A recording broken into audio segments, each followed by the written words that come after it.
The modern story of the three little pigs.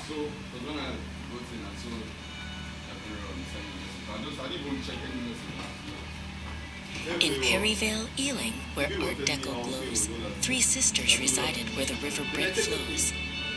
Patsy and Poppy, with plans in a heap, enjoyed the best time of life, waking from sleep.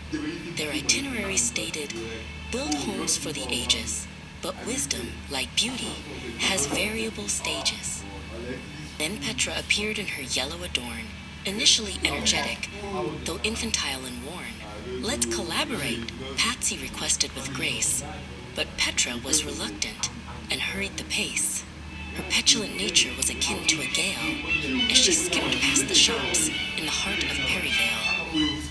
The trio meandered where the Horsenden Hill stands emerald green, tranquil and still. Poppy and Petra were ecstatic and bright, finding the prospect of building a total delight.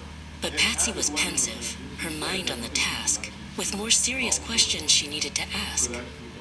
We must find a site that is sturdy and sound, Patsy remarked, looking down at the ground.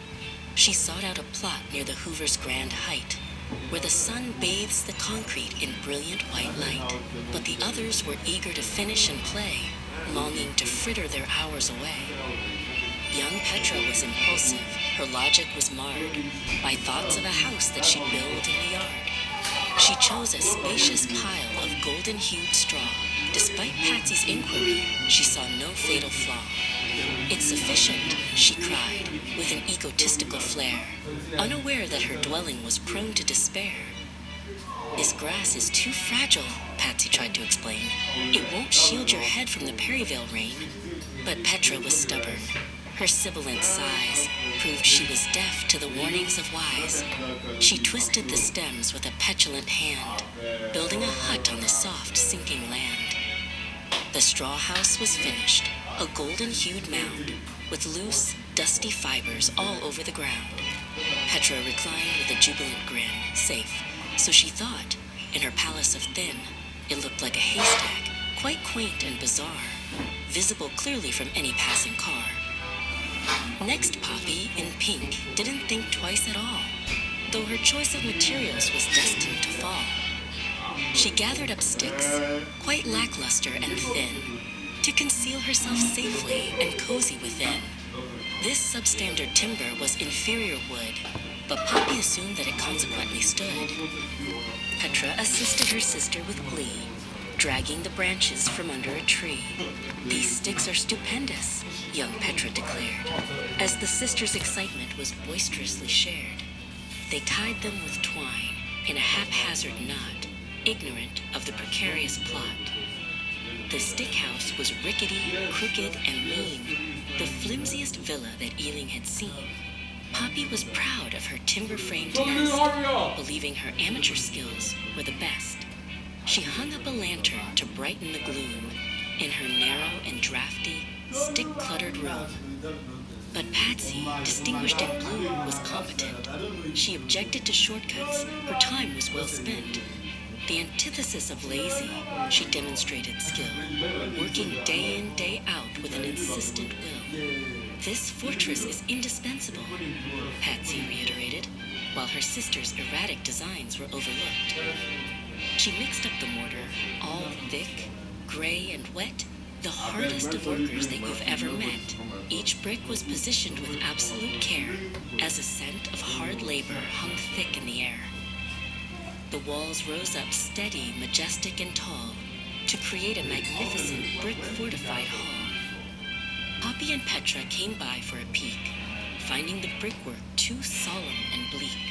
You're wasting your summer, they laughed with a jeer. While we have our freedom and nothing to fear, Patsy just nodded. Her focus remained, as her architectural prowess was gained.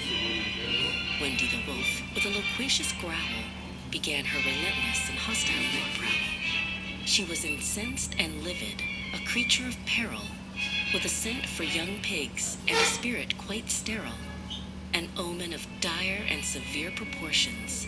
She intimidated all with her snarling contortions. Hunger was vast, a horrendous vacuum, as she crept through the shadows of twilight and gloom. She prowled past the station and under the bridge, her stomach as cold as the frost in a fridge.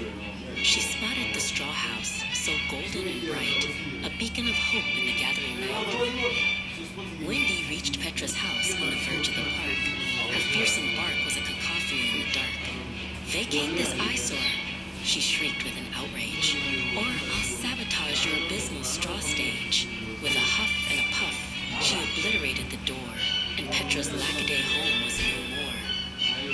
The straw took to flight like a golden-winged bird, as the wolf's mighty blowing was clearly all heard. The roof disappeared in a whirlwind of wheat, leaving poor Petra exposed on the street. Wendy's sharp teeth were a terrifying sight, gleaming like daggers in the pale silver light.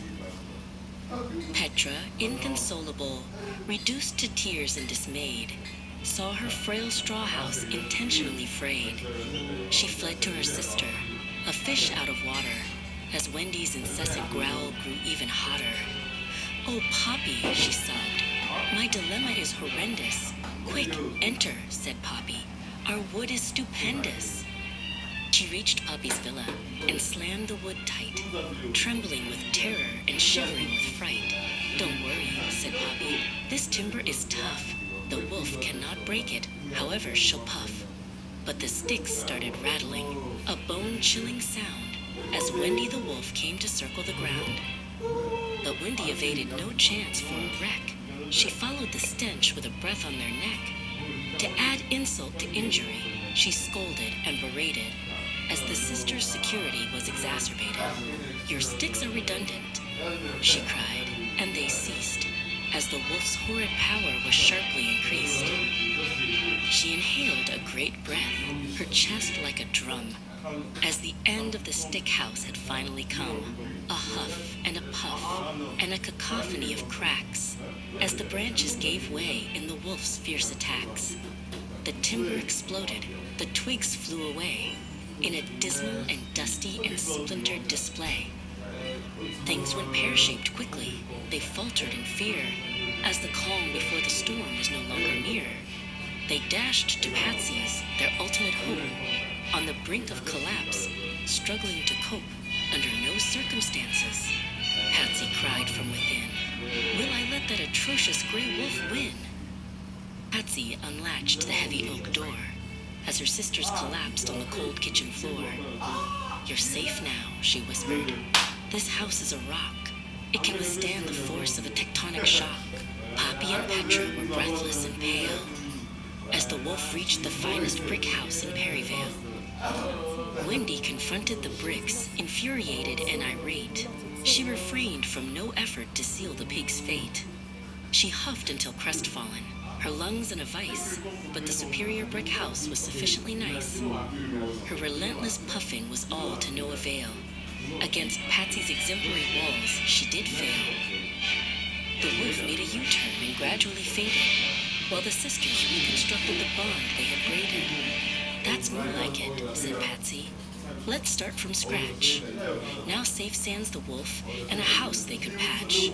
They were ecstatic and enthusiastic, recovering their light in the spacious brick house through the Perryvale night.